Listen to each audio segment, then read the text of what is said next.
नमस्ते किसान भाइयों। आज हम कपास की फसल के बारे में विशेष रूप से बात करेंगे और इसमें हम देखेंगे कि जो प्रारंभ में जो पोषक तत्व प्रबंधन है वो किस प्रकार से हम कर सकते हैं, क्योंकि कुछ किसान हैं जिनका एक एवरेज प्रोडक्शन 1 एकड़ पर 5 क्विंटल 6 क्विंटल 7-8 क्विंटल तक निकल रहा है। तो क्या स्टार्टिंग में पोषक तत्व देना चाहिए, क्योंकि स्टार्टिंग में जो पोषक तत्व देते हैं उसका खर्च कम आता है और फसल की नींव अच्छी डलती है। तो उसके लिए हमको क्या देना उसकी हम चर्चा करेंगे। और जो एवरेज उत्पादन है 1 एकड़ पर वो हमको 13 क्विंटल से लगा करके 15 क्विंटल तक आसानी से सभी किसानों को मिले, वो वाला शेड्यूल हम आज बताने वाले हैं। कुछ महत्वपूर्ण वेराइटियां हैं और सूखे में जो चारा मार का जो इस्तेमाल है उसका वीडियो हमने डाल रखा है हमारे होम पेज पर। शॉर्ट में अभी भी बता देते हैं। जो चारा मार है वो पेंडामेथिलिन 38.7% CS वाला जो टेक्निकल है, यूपीएल कंपनी का दोस्तों सुपर या फिर बीएसएफ कंपनी का स्टाम्प एक्स्ट्रा, दोनों दवाई में से कोई भी या और भी इस टेक्निकल की कोई दवाई हो तो आप 70 ml 20 लीटर पानी पर मिला करके उपयोग करें।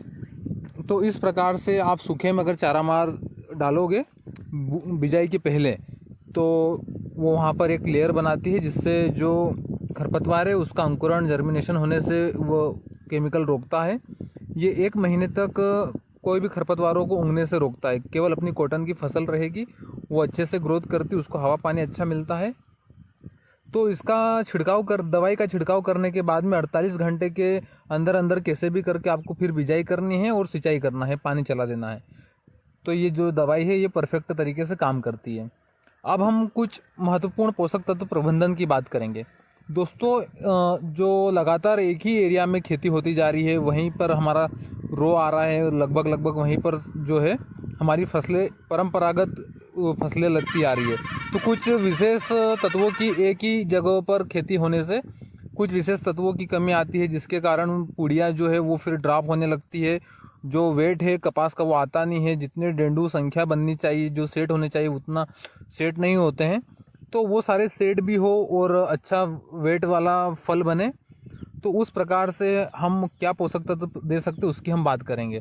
तो दोस्तों, स्टार्टिंग में आपको जो 3 बैग जिंक युक्त सिंगल सुपर फॉस्फेट जो आता है प्रोडक्ट, वो आपको 150 kg यानी कि 3 बैग आपको 1 एकड़ एरिया में डालना है। पाउडर वाला बेहतर रहेगा बिजाई के पहले।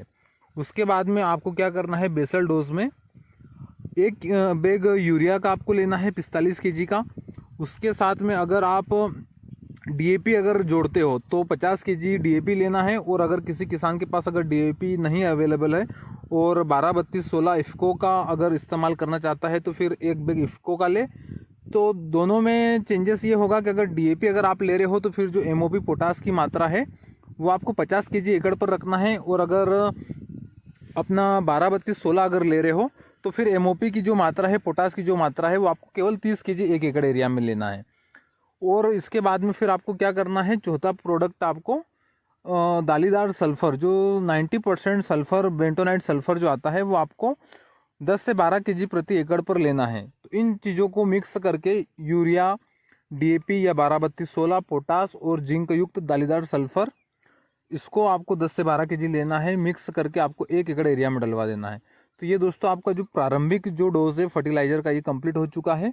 इससे फसल की नींव अच्छी बनेगी, डेंडू अच्छा बनेगा, और जो अंदर जो बीज का जो वजन है, जो ऑयल परसेंटेज है वो भी ज़्यादा निकलेगा।